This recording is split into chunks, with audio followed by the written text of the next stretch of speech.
Buenas tardes a todos. Es nuestra sexta ponencia de este año. Bienvenidos a nuestro seminario de Caminería y Rutas de Comercio. El día de hoy se presenta con nosotros la doctora Marta Monzón Flores, de Centro INA, Estado de México, y su trabajo es los caminos a un mismo destino. Por favor, Marta, te damos las palabras. Como siempre, les pedimos micrófonos apagados hasta el momento en que hagamos nuestra sesión de comentarios, dudas, preguntas. Bienvenida, Marta, muchas gracias. No, gracias a ustedes por aceptar mi trabajo y a quienes me escuchan, pues también muchas gracias. Les comento que cambié el título de mi conferencia, puesto que los datos me fueron dando otro rumbo y decidí seguirlo, y lo denominé Los caminos a un mismo destino. Inicio. Este trabajo pretende seguir los caminos a través de la geografía que cruzan sus cañadas, ríos, montañas y los senderos que quienes los transitan van trazando en base al ensayo-error, considerando los recursos arquitectónicos que se implementan para solventar los obstáculos del medio ambiente y que permiten mayor eficacia en el traslado. El objetivo de este trabajo es hacer una retrospectiva de los grupos humanos que van delineando históricamente esas vías, toda vez que muestran la tecnología de ese momento, que incluye los materiales empleados, el conjunto de técnicas, los sistemas constructivos y la lógica para el diseño, de acuerdo al tipo de vehículos que circulan, así como la manera en que el trayecto se fortalece o cambia a través de una prolongada línea del tiempo. Visto esto como un camino que vincula regiones y hábitats diversos a través de un recorrido que va de la mano con la movilidad humana, los intereses propios del momento y lo que transportan en cuanto a contenido y volumen. Se examinan a detalle las rutas que llevan al norte, que salen de la Ciudad de México, que corren paralelas a los límites de los actuales territorios del Estado de México y de Hidalgo, cerrando como punto límite para este trabajo San Juan del Río y en Querétaro. Hemos identificado los nombres de los pueblos colindantes, los derroteros que tocan o se acercan a los lugares de interés comercial o político y lo que transportan, ya sea personas o mercancías. Transitaremos por las etapas históricas por las que ha pasado nuestro país para ver de qué manera influyen en esa geografía, por lo que contemplamos la época prehispánica, la virreinal, la porfiriana y la actual, pues las cuatro rutas están directamente relacionadas con esos momentos históricos, como veremos más adelante. En todas las épocas hasta nuestros días, esa ruta ha tenido un tránsito continuo, lo cual permite suponer su eficacia para el desarrollo económico y el traslado de bienes y personas, independientemente del momento histórico. En la actualidad, existen algunos puntos que siguen vigentes, mientras otros se han relegado por diferentes variables, ya que las rutas se han ido adecuando a las necesidades de su tiempo. Empecemos pues nuestro recorrido por las rutas empleadas por grupos humanos durante las distintas etapas de la historia, en circunstancias diversas y en vehículos propios de su tiempo histórico en función al avance tecnológico pertinente. Denme 2 minutos que ya me quedé a ciegas.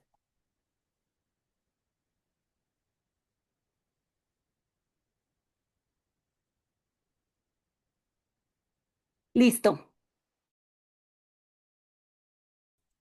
Bien. Este, Les pido ahora, por favor, que visualicen la ruta amarilla, los de a pie. Lo he denominado de esta manera, puesto que quienes transitan esta ruta lo hacen justamente a pie. Por ende, este apartado se enfoca a la época prehispánica, concretamente a la etapa del posclásico tardío, bajo el actuar de la Triple Alianza formada por Tenochtitlan, Texcoco y Tlacopan, considerando su dominio en la región bajo estudio y la información que nos proporcionan las fuentes documentales. En esa etapa entran a ese territorio grupos tepanecas, nahuas, otomazaguas y acolhuas. Entre 1409 y 1427, los tepanecas dominan Azcapotzalco, bajo el mando de Acolhua. Arremeten contra los chichimecas, utilizando como mercenarios a los mexicas, grupo recién llegado a la región. Continúan enfrentamientos de baja intensidad hasta que se hacen más virulentos cuando toma el poder el Huaytlatóani Tepaneca Tezozómoco. El territorio en cuestión es controlado por los mexicas tiempo después, aunque para lograrlo pasan por una serie de conflictos bélicos entre el Huaytlatóani Iztlizóchitl de Texcoco, su hijo Netzahualcóyotl, asediados por tropas tepanecas de Azcapotzalco bajo el mando del mencionado Huaytlatóani Tezozómoc, quien al ser parte de la estirpe chichimeca reclama el sitial del Chichimecatlali. Nunca los vencen en batalla. La derrota final es producto de la muerte de Tezozómoc. Con lo anterior, los mexicas toman el control y con los acolguas forman alianzas interétnicas que dan la supremacía a los mexicas, quienes para consolidar su autoridad forman la Triple Alianza entre 1427 y 1428, incluyendo como aliado incondicional a Tlacopan. En ese momento, predominan en el territorio bajo estudio grupos otomís, convirtiéndose Tlacopan en su eje rector político y económico.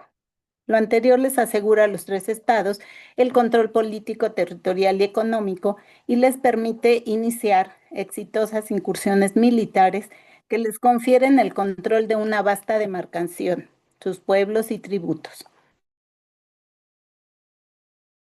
Una de las primeras maniobras militares para expandirse es el manejo de la geografía y el trazado de caminos.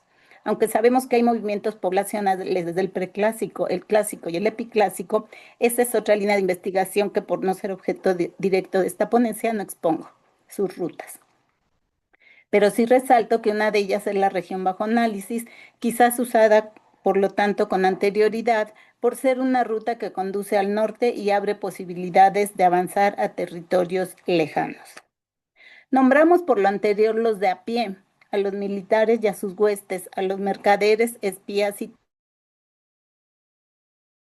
tamemes, a los migrantes y sus contingentes, mismos que en esa época justamente se mueven a pie, enfrentando toda clase de accidentes geográficos, sin marcar caminos propiamente dichos, sino veredas adecuadas que constantemente deben limpiar para pasar, pues se cubren de vegetación en temporada de lluvias, así como el cruce de montañas a las que serpentean para que la subida sea menos abrupta. Cuando en la ruta se topan con fuentes de agua como lagos y lagunas, usan canoas para cruzarlas, lo cual redunda en su provecho, pues además de que se reduce el peso de las mercancías, el trayecto es más rápido, sin que todo lo anterior deje de representar riesgos. En este caso, al no contar con una ruta propiamente delimitada, proponemos una posible que no solo toca los pueblos dominados, sino que tiene una directriz hacia el norte, para lo cual tomamos de las fuentes las referencias que hacen con respecto al dominio tepaneca en el posclásico tardío como parte de la Triple Alianza. La ruta, que es la amarilla, sale de Tenochtitlán, pasa por Cuautitlán, Tepozotlán, Tecuiloyoca, Coyotepec, Huehuetoca, Cuescomahuaca, Gilicingo, Gilotepec, Tlilmilpa, Soyaniquilpan, Tula, para llegar a San Juan del Río. Bien, ahora les pido que pongan su atención en la ruta roja, a la que llamé los de caballo y carretas. La irrupción de los españoles provoca que todo el sistema se trastoque durante los primeros tiempos y los caminos no son la excepción.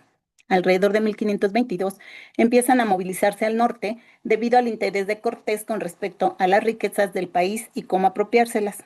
La entrada de Nuño de Guzmán al territorio entre 1529 y 1536 abre la posibilidad de recorrer el camino y adentrarse al norte para continuar el proceso de expansión territorial, traspasando la frontera entre nómadas y sedentarios. Cuando se caminan las rutas, muchas veces coinciden o son relativamente paralelas a las prehispánicas, pues se valen de indígenas aliados que los dirigen por las ya transitadas por ellos anteriormente y portamemes que les cargan sus pertenencias, aunque se adecúan a las necesidades de los caminantes, los carruajes y los caballos que van a transitar, muchas de las cuales se consolidan como las más apropiadas rumbo al territorio norteño. Cuando se enfrentan a los grupos chichimecas nómadas del norte, se apoyan principalmente en grupos tlaxcaltecas, nahuas y otomís por ser aliados y conocer los caminos, las regiones y a sus habitantes. Una de las transacciones comerciales más documentada y que ilustra lo anterior es la que personifica el comerciante otomí Conín, después bautizado como Hernando de Tapia, quien en el posclásico tardío tiene relaciones comerciales con naciones chichimecas, lo cual le permite apoyar a los conquistadores para transitar por las regiones de Jilotepec, Sichú, fundar San Miguel el Grande y ocupar Valle de Apaseo sin el asedio de los nativos, lo cual les abre las puertas del septentrión.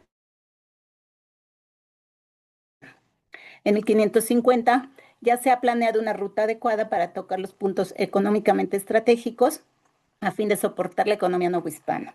Al descubrir y empezar a beneficiar los minerales, principalmente en Zacatecas, hacia 1548 y en Guanajuato en 1552, el continuo asedio y ataque de los indios guerreros, a quienes no logran pacificar del todo, hace necesario e imprescindible trazar caminos que pasen por los centros mineros y trasladarse con cierto grado de protección hacia territorios donde posteriormente se localizan otros ricos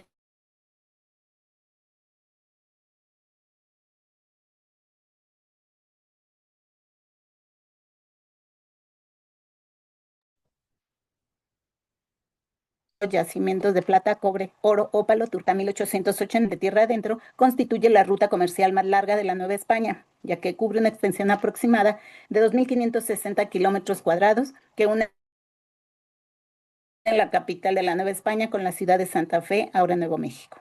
La ruta bajo estudio es parte de este largo proyecto. Su objetivo principal es lograr un tránsito seguro y expedito de las personas y los minerales obtenidos de la explotación de las minas emplazadas en el norte, así como asegurar los movimientos poblacionales e intercambios comerciales entre el norte y el sur por rutas colindantes con la principal. Lo anterior se afianza en 1598, cuando ya se transita esa ruta como vía principal, de la cual se desprenden numerosos troncales que pasan por los reales de mina emergentes o de abastecimiento de alimentos, áperos, bienes y servicios que cumplen diversos roles en la cadena laboral y productiva que detonan la explotación de las minas.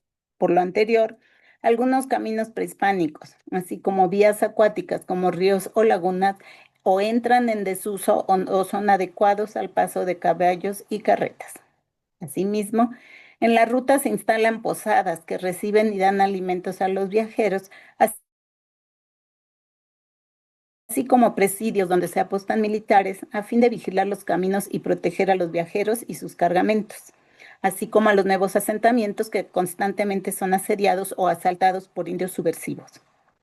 Algunos de estos puestos de vigilancia son abandonados por malas administraciones o por su ubicación, pero otros devienen posteriormente en poblados permanentes, como es el caso de San Felipe en el actual estado de Guanajuato, fundado como presidio en 1554 y como villa en 1563.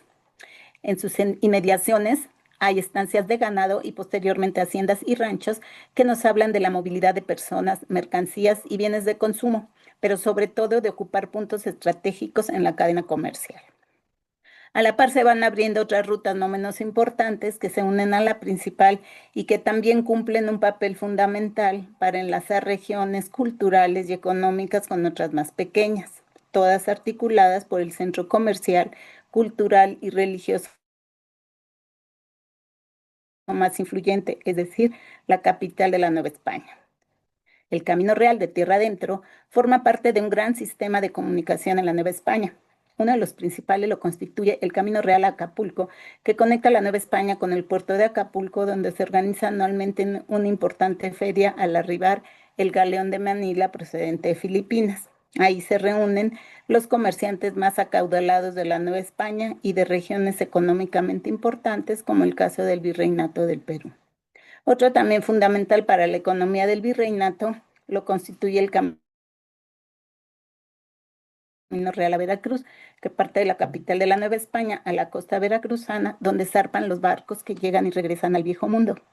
Con el enlace de estos tres grandes ejes, el virreinato logra un control eficiente del movimiento de la población, de comerciantes, de los minerales y todas las mercancías, ya que por un lado cruza todo el territorio de norte a sur y por el otro de este a oeste, de tal manera que dominan los movimientos mercantiles desde Santa Fe hasta la capital de la Nueva España y por el Océano Pacífico desde donde cruza por tierra hasta el Golfo de México y de ahí al Océano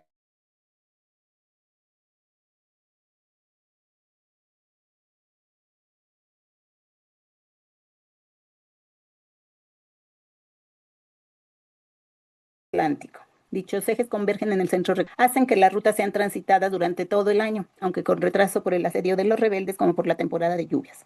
A pesar de los inconvenientes, la ruta sirve como enlace efectivo regional. Del tramo que nos ocupa, Cuautitlán y Jilotepec reciben regularmente a todos los viajeros que van al norte. La construcción del Real Desagüe de Huehuetoca entre 1607 y 1611 hace que este poblado se convierta en un punto obligado en la ruta de la Nueva España al norte. La ruta que tracé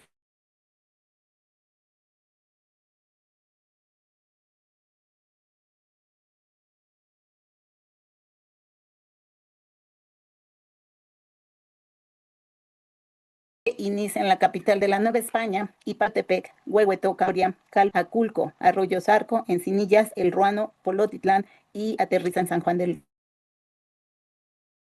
Río. Bien, ahora vamos a la ruta azul, a la que he llamado los del tren. El camino interreal se amolda a las etapas históricas del país y su ruta sigue siendo un eficaz medio para asegurar la movilidad humana en condiciones variables. El tren de vapor como vía de transporte significa un avance tecnológico fundamental. Por ello, esta etapa la nombramos los del tren. La construcción del ferrocarril se impulsa a pesar del alto costo económico y la transformación del hábitat. Las vías se orientan a los patrones económicos y geográficos. Se favorece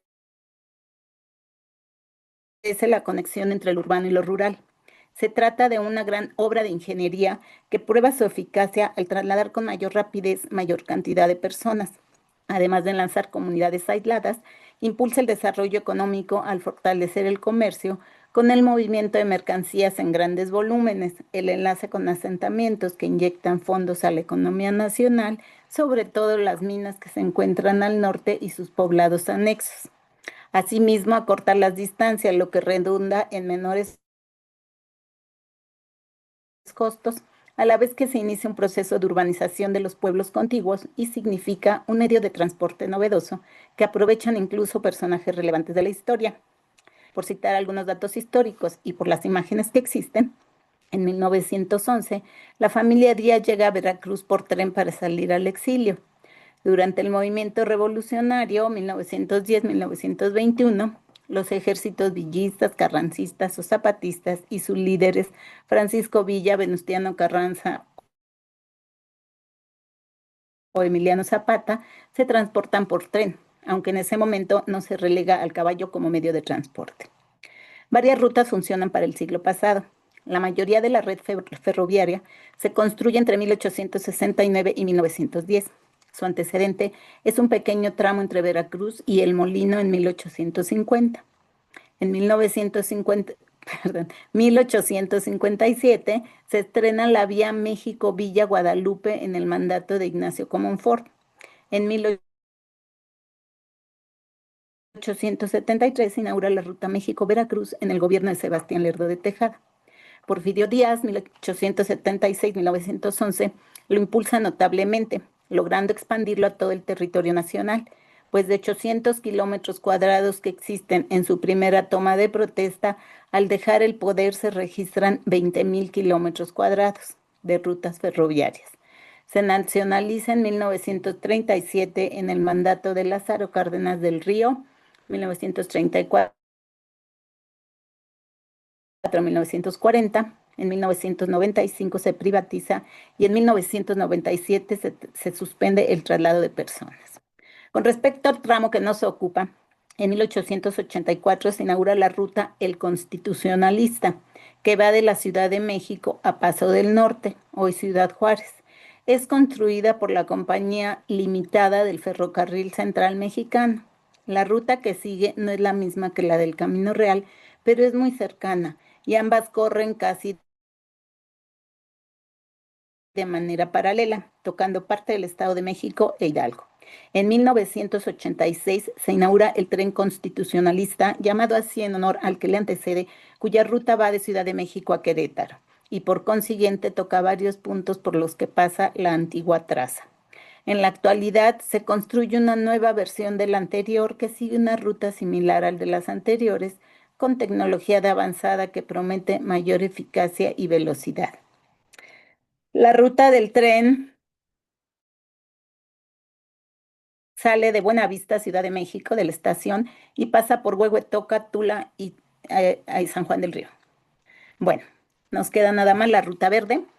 Para final este recorrido histórico por los caminos nos referimos a los de vehículo motorizado. Ya en el siglo XX inicia la construcción de grandes obras de ingeniería. La que interesa en este trabajo son las carreteras, mismas que ofrecen seguridad, rapidez y el traslado de personas y mercancías con mayor eficacia en menor tiempo. La mercantilización de la economía da lugar al auge de los vehículos de motor que irrumpen el mercado y que usan las carreteras ya en el México actual. A pesar de la tecnología, cabe decir que coexisten desde entonces ya la fecha con caminos de brecha rurales, estatales y federales que registran el paso de este tipo de vehículos, aunque se siguen usando los caballos, mulas y carretas cada vez en menor proporción. Haciendo un poco de historia, en 1925, durante el gobierno de Plutarco Elías Calles, se crea la Comisión Nacional de Caminos, dando inicio a la planeación y construcción de estas vías de comunicación. El siguiente año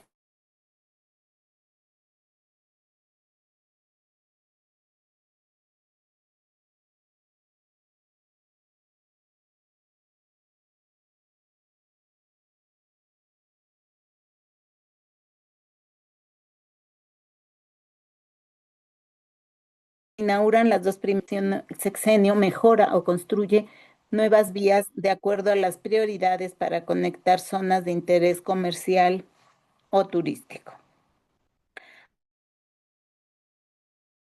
La carretera México-Querétaro, que es parte de la que no se ocupa en este documento, corre muy cercana a la prehispánica, al Camino Real y a las vías del tren, pero su trazo es más recto, seguramente por conveniencias en la construcción, rapidez y seguridad. Es una de las rutas más transitadas del país, ya que asegura la conexión con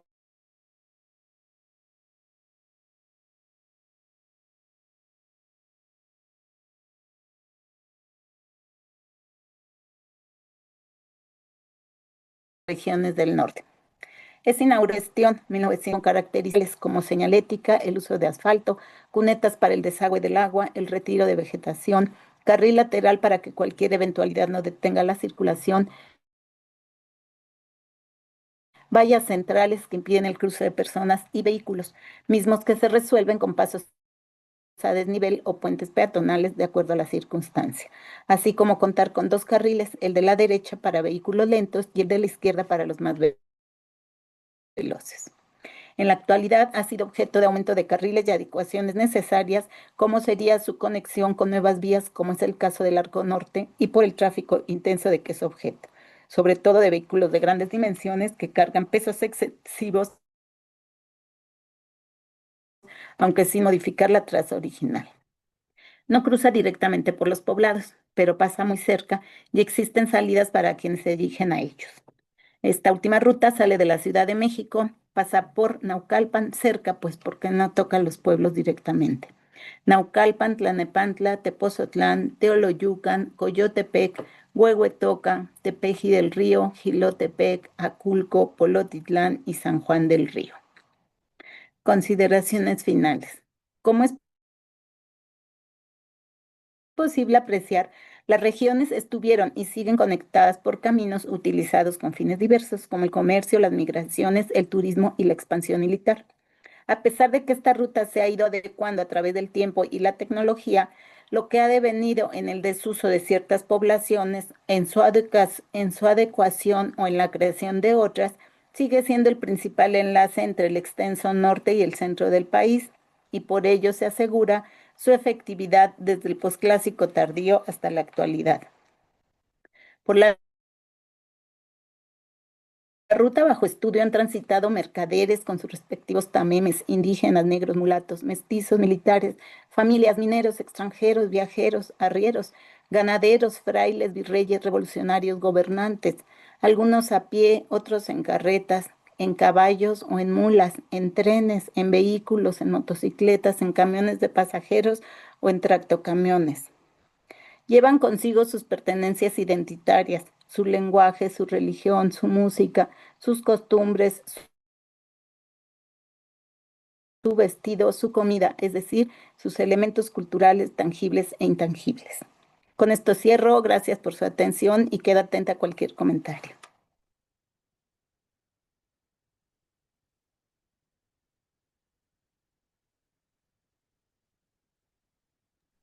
Muchas gracias, Marta. No sé si soy yo por el viento y la lluvia, pero como que se me corta de a poquitos. Espero que sea yo. Si dejamos de compartir, ¿sí me escuchan? Sí, listo. Muchas Listo. gracias. Ya podemos poner las cámaras, además de para la fotito oficial. Y no sé si puedan levantar manitas para dudas, comentarios. Eh, Marta corrió y corrió y corrió y me siento culpable por haberle quitado tiempo. No, no pasa nada. El chiste es que sí sentí un poquito como depresión, Ninguna. pero bueno, espero haber dado las ideas principales. Por favor, comentarios, dudas, no, nada, nada, nada de nada, de verdad. Pido la palabra, América, no Por encuentro la favor, manita. sí, por favor, César. Marta, me llamó mucho la atención cuando pones la ruta de pie a pie y la ruta de caballos, la colonial, que se separan mucho, sobre Ujú, todo a sí. la altura de Tula, ¿sí? Ujú. Eh, ¿Qué explicación le darías? Porque bueno, las rutas modernas, ferrocarril y carretera, están tratando de llegar en el menor tiempo posible de un punto a otro, pero me llamaba mucho la atención que la ruta amarilla y la ruta roja, a partir de Tula, digamos, este, van muy separadas, muy distintas. ¿Qué explicación le darías a este fenómeno? ¿Por qué se separan tanto en época prehispánica y en la colonia? Sí, mira, lo que yo pienso es que Tula ya para la colonia no es un lugar importante. Para la época prehispánica, por supuesto, lo es, pensando en el epiclásico, ¿no? En las migraciones, que Tula es un lugar muy importante, a pesar de que primero el auge y después su caída, finalmente es un punto importante, pero ya para la colonia no es, que justo es esa la diferencia entre las rutas, ¿no? ¿Cuál es el interés que van trazando para tocar puntos estratégicos? Y cuando no los hay, siguen más o menos una ruta como directa, ¿no? Para no, eh, para agilizar, digamos, el camino. Y Tula ya para la época colonial no es importante. Eso lo analizo un poco más en el documento en extenso, cada una de las rutas y cómo se van separando, ¿no? Gracias. Sí, de nada. Sí, más o menos por ahí iba mi duda también. De un sitio con tanta importancia, ¿cómo Tula deja de tener esta importancia, ¿no? Y de hecho me quedé yo pensando, tampoco conociendo Tula, tampoco hay como estas grandes iglesias, ¿no? No hay esta presencia.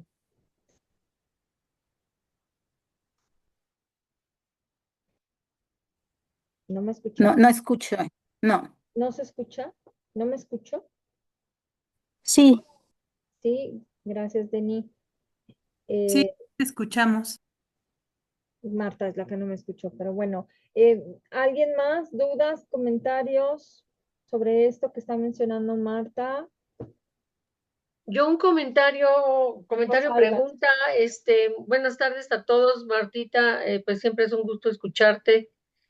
Eh, Va en el sentido de el camino de tierra adentro se volvió patrimonio de la humanidad. ¿Hasta qué punto ese camino real de tierra adentro es el camino prehispánico o ya va a ser el camino de las carretas y los caballos? Recordemos que la gran migración, ya ven que soy especialista en la historia de Tlaxcala, la gran emigración tlaxcalteca de 1591 llevaba carretones, iban a pie, pero en los carretones pues iban seguramente bebés que no pudieran caminar, todos los aperos, plantas, animales que llevaban para formar las nuevas colonias del norte. Hay un pueblito que se llama Culco, que Ujú, incluso tiene tramo de empedrado, tiene una ujú, placa conmemorativa al Camino Real. Y pues es muy interesante, el pueblito está muy cerca de lo que hoy en día es la autopista ujú. México-Querétaro. Entonces, por ejemplo, este punto que tiene incluso la placa, me imagino que pues corresponde a toda una investigación de los que hicieron este trazo del Camino Real. Este camino, este punto sería ya de las carretas o sería un punto de los de a pie todavía.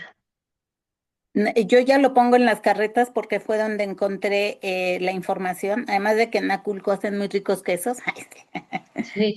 sí.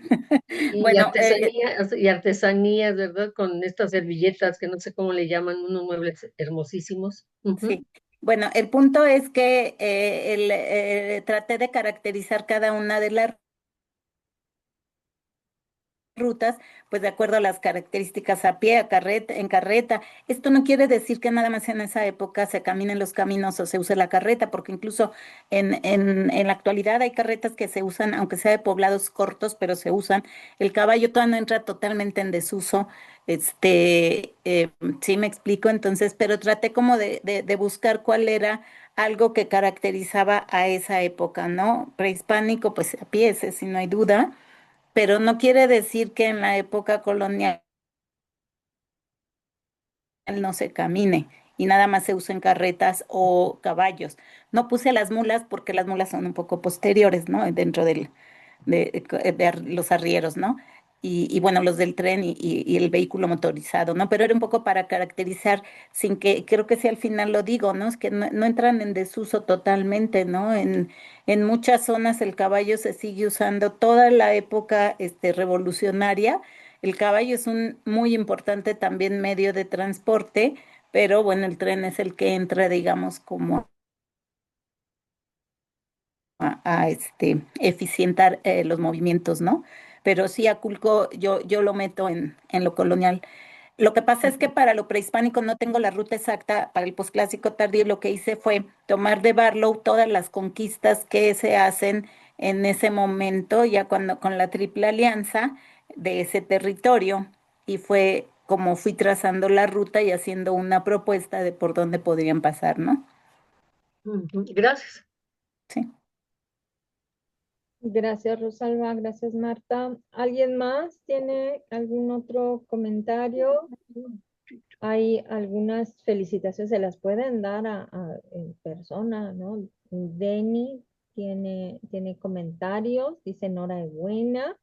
Denny, por favor, sí. sí, con gusto. Gracias y un saludo a todos. Marta, querida, me encantó tu exposición.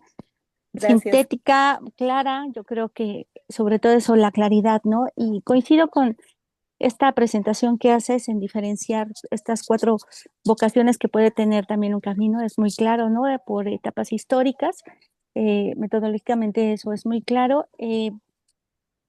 Realmente no tendría más que añadir, solamente quizá comentarles también como interesada en el camino real de tierra adentro.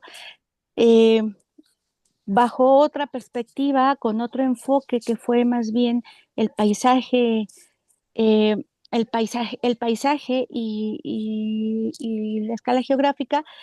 También tuve un acercamiento a estudiar el Camino Real de Tierra Adentro, por eso me encuentro con muchas coincidencias en la presentación de Marta y solamente quizá mencionar la pregunta que hacían de si estos lugares tienen que ver con eh, esta inscripción que se hizo del Camino Real.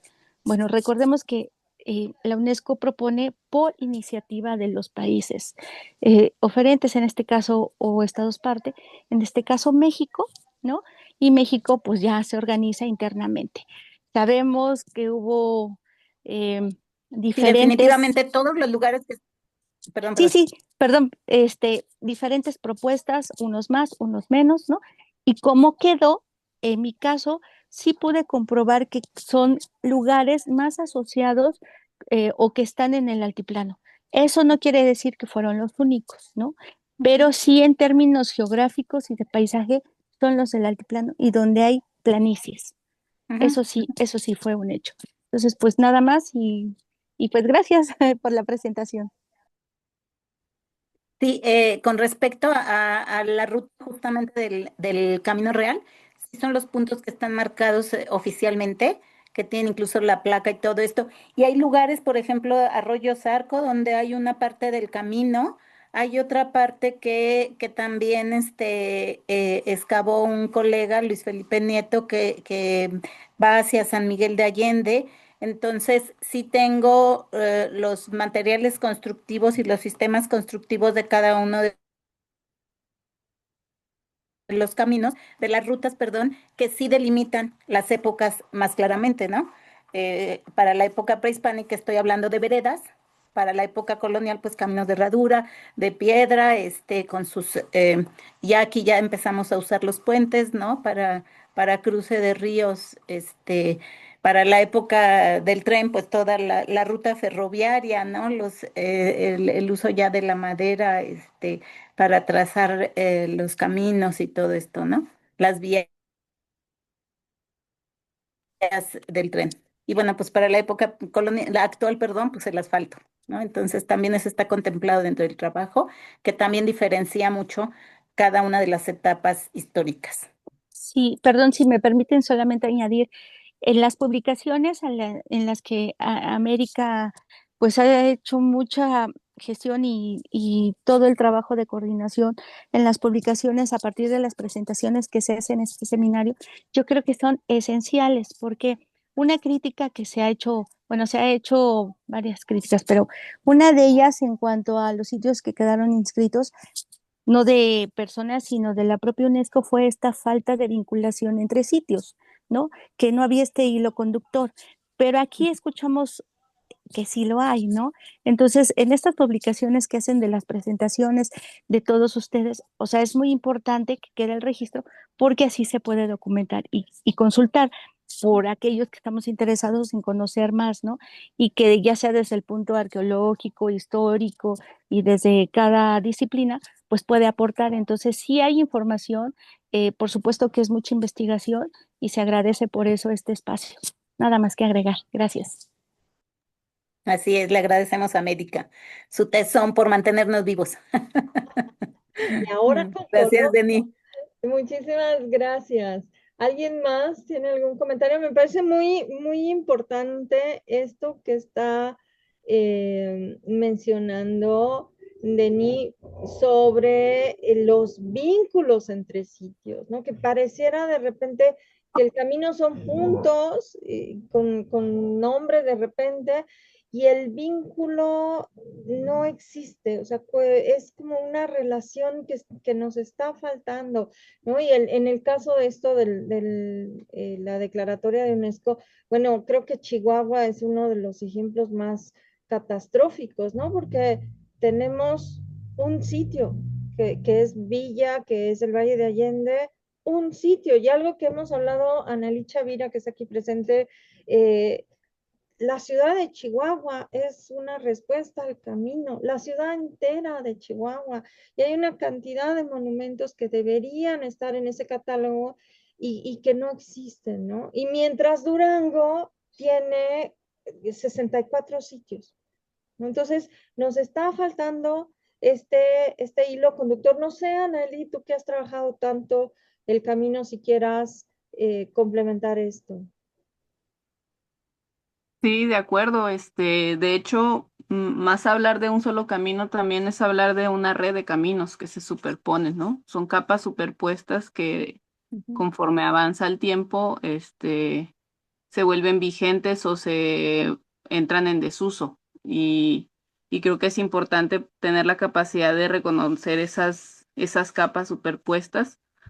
Este, yo empujo el análisis desde una escala territorial y geográfica, aprovechando ahora el uso de las tecnologías de sistemas de información geográfica que nos permite georreferenciar esos datos que nos dan los archivos y visualizarlos geográficamente y cronotemporalmente, ¿no? Y eso también ayuda a tener un contexto histórico del espacio-tiempo que se está hablando.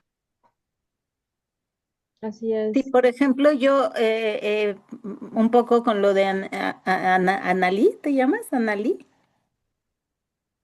Es Ok. Ana Eli. Anel, ok, Aneli. Sí, por ejemplo, toda la cuestión de los ramales o troncales, que al final de cuentas no sé cómo se les llama exactamente, pero son tan importantes porque están abonando a que la principal ruta se enriquezca y se fortalezca, ¿no? Pero como que, o, o yo no sé si yo no conozco mucho, pero hacer como toda esta red de caminos en toda la ruta ¿cómo se llama? Que se va uniendo a la ruta principal. Hablamos de un camino real de tierra adentro que es como la de Santa Fe a la capital de Nueva España, pero todos los troncales, en toda esa gran ruta, hay una tronca que son muy importantes, ¿no? Por pues sobre todo por las reales de mina que se van encontrando y que van, ¿cómo se llama? Fortaleciendo esa ruta, este, y se va creciendo, ¿no? Se va fortaleciendo y a mí una vez alguien me dijo de los que conoce, no se llaman ramales ni se llaman troncales, son nuevas rutas y son, pero bueno, todo ese tipo de cosas sí tendríamos como que, este, discutir en este espacio, ¿no? Bueno, yo creo que ahí hay una cuestión denominación y que a veces somos demasiado exquisitos, ¿no? Pretendemos ser demasiado exquisitos cuando de forma coloquial se le está denominando de esa manera, ¿no? Un ramal, yo creo que todos entendemos a qué se refiere y no necesitamos ese tipo de exquisites sobre este es un nuevo camino o es, a lo mejor ese ramal o ese nuevo camino está respondiendo a la lluvia, ¿no? Está lloviendo, está diluviando y necesitamos encontrar un vado para poder pasar y aparece el ramal del camino, ¿no? Creo que a veces esta, esta exquisitez, creo, y por supuesto pueden estar en desacuerdo conmigo, a veces no es tan importante como el estudio en sí y nos hace divagar sobre estas definiciones y estas cuestiones que a lo mejor son el nodo del trabajo, ¿no? Por supuesto yo puedo estar equivocada, pero la denominación no necesariamente debe ser tan purista, ¿no? Sobre todo cuando estamos hablando de los documentos históricos. Hoy creo que no nos acompaña Dolores Mota, que fue lo que hablábamos la vez anterior, ¿no? Estamos tocando las definiciones que los documentos nos están dando en muchos casos y no tenemos por qué ser puristas en el cambio de una palabra cuando estamos entendiéndola, ¿no? Ahí podemos tener una larga discusión al respecto.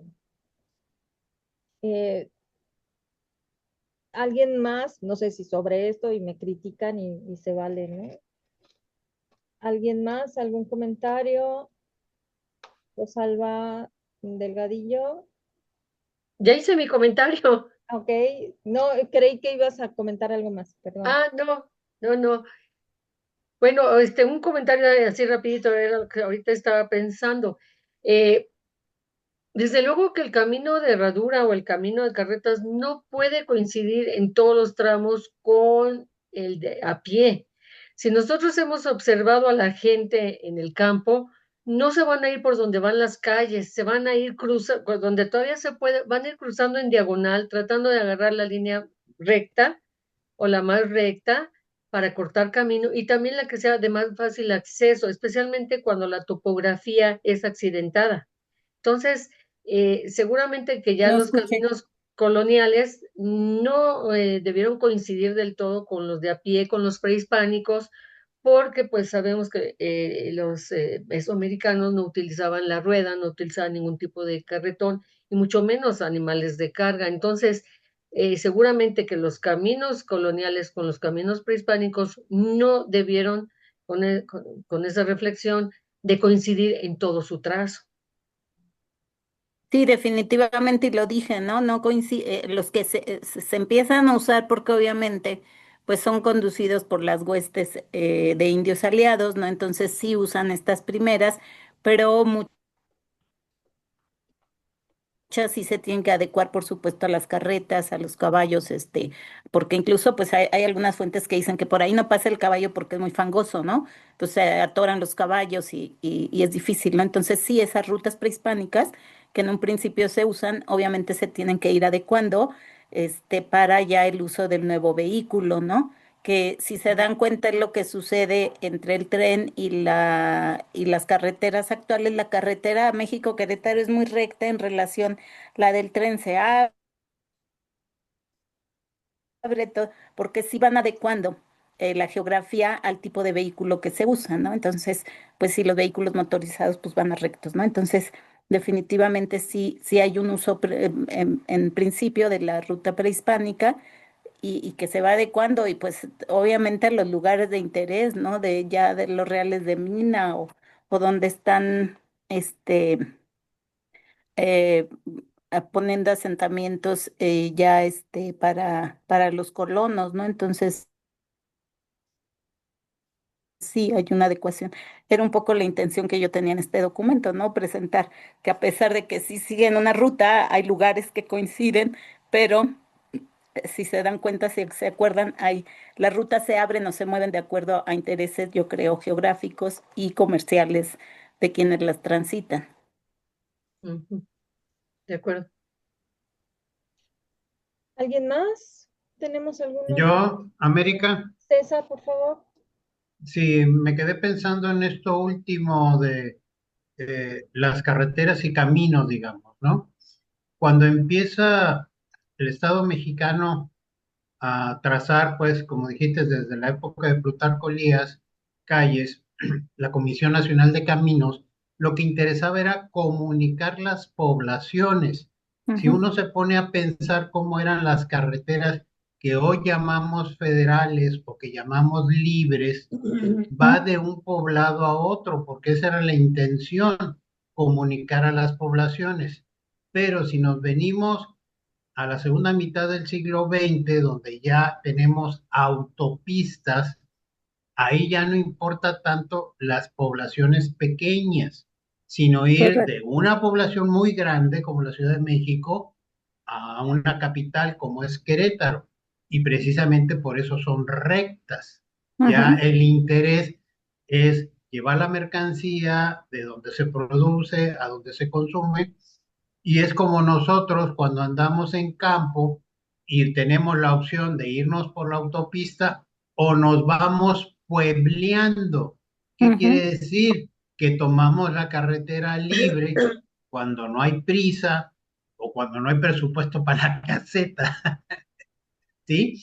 Y te La vas caseta. conociendo, o sea, te vas conociendo y entonces entiendes, esta carretera que se hizo en los años 40, la intención era comunicar al poblado A con el poblado B, pero con el poblado C y con el poblado D, ¿sí? Exacto. Y eso Ujú. pues lo hemos vivido quienes estamos manejando desde la segunda década del siglo XX hasta la fecha, ¿no? Y vemos eso, que ya no importa comunicar a las poblaciones, sino ir de una gran urbe a otra gran, ¿no? Ese era el comentario de que yo veo la diferencia entre los caminos y las autopistas, ¿no? O entre carreteras y autopistas. Ese era Sí, mi comentario. justamente hasta eso se empieza a ver con el tren, ¿no? El tren está comunicando los pueblos porque Sí, quedan aislados, ¿no? Y también las que tú dices, pues incluso pasas por el pueblito y te comes un taco y todo y abonas un poco a la economía del lugar, pero ya estas autopistas, no les interesa, o sea, por hay que ir eso de un un poco lugar a dije que otro. no pasan, no cruzan el pueblo si no tienen la salida, ¿no? La opción para el que quiere ir, pues se sale de la principal y se va, y si no, te sigues recto, ¿no? Entonces, esa es la diferencia entre las carreteras, el tren, las carreteras estatales o como tú, o también federales, pero que iban puebleando, ¿no?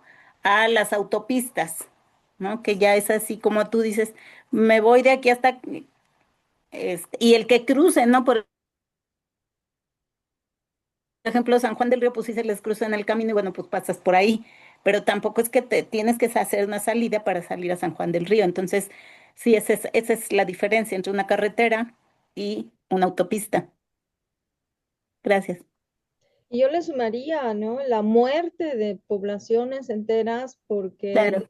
el camino pasaba por un lugar y eso lo Ujú, vemos muchas de las carreteras federales donde estaban los caminos reales, el camino pasaba por un lugar, pero un día metieron una carretera y el pueblito se quedó abandonado, ujú. este, lo mismo que sucede con estos pueblos mineros que terminan quedando abandonados, ¿no? Y uno se pregunta, o sea, los que visitan y lo ves de repente Ujú.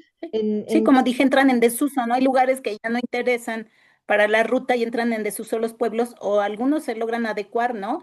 Que logran tener una economía, local y logran sobrevivir como pueblos y pues el que quiere pasa por ahí, ¿no? Que un poco es el caso de Aculco, ¿no? Empiezan a hacer quesos y la gente va a comprar quesos, ¿no? Pero si no existe esta opción, pues el pueblo entra en desuso totalmente, ¿no?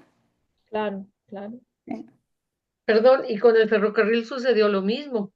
ujú. También al desaparecer los ferrocarriles de pasajeros, muchas poblaciones también quedaron en desuso y la economía Sí, definitivamente.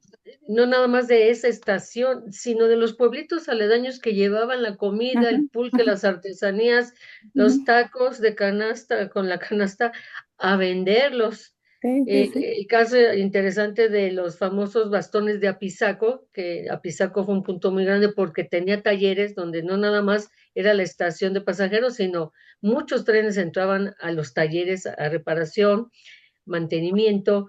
Los bastones de Apizaco no eran de Apizaco, son de Tizatlán, mucho más al sur, pero se le conocían como los bastones de Apizaco porque se vendían en Apizaco. Y esta famosa ruta del pulque que salía de la Ciudad de México, iba a Teotihuacán, llegaba a Apizaco y la gente se bajaba ya bien Sí, mareada de los pulquitos porque todo el viaje, cada pueblito, cada estación era su jarrito de pulque, ¿verdad? Entonces, todos esos pueblitos se murieron, se murió la economía sí, y prácticamente no son pueblos fantasma todavía, pero sí su población disminuyó y migraron a puntos más importantes económicamente. La Ciudad de México, Guadalajara, según la ciudad que tuvieran más cerca, hacia allá tuvieron que migrar porque ahí se morían ya de hambre. sí, a mí de niña me tocó transitar la ruta Buenavista Ciudad Juárez y yo me acuerdo de las señoras que se subían en Villahumada con sus canastas a vender burritos, se subían al tren, y muchos lugares así se subían a vender y una economía muy importante que tenían fortalecida por los pasajeros justamente, ¿no? Ujú. Así es. ¿Algún otro comentario? Nada. Estamos terminando nuestra sesión del día de hoy. Bueno, pues no nos queda más que agradecer a Marta Monzón con una diapositiva y nos mostró, pero de ida y de vuelta nos trajo camino tras camino. Bueno, pues los esperamos el próximo mes, como siempre, el último martes del mes. Nuestra siguiente sesión será Eduardo Ambrosio, quien nos presente. Creo que no está Eduardo. Nos va a presentar su trabajo Religiosidad Popular en el antiguo camino Tezontepec, Tepetitlán, Hidalgo. Y pues los esperamos a todos y pues a pensar las propuestas para nuestro coloquio del año que viene y pues para el próximo año que trabajaremos sobre fiestas y relacionadas con los caminos. Pues muchísimas gracias, bonita tarde, no se mojen, no se enfríen y seguimos en contacto. Gracias Buenas a todos. tardes. Saludos, Buenas tardes, gracias. hasta Hasta luego, luego. buenas Buenas tardes. tardes. Bye bye. Bye bye. Gracias, buenas tardes. Gracias, Buenas tardes. bonita noche. Adiós. Descansa, Raquel, descansa. Cuídense porque los hongos ya al rato van a estar sabrosos, están saliendo hongos por todos lados. Unas quesadillitas de hongos. Vaya. Bonitos. Adiós, que Adiós, descansen, Rosalba, buenas tardes. gracias, buenas noches. Adiós. Gracias. Bye.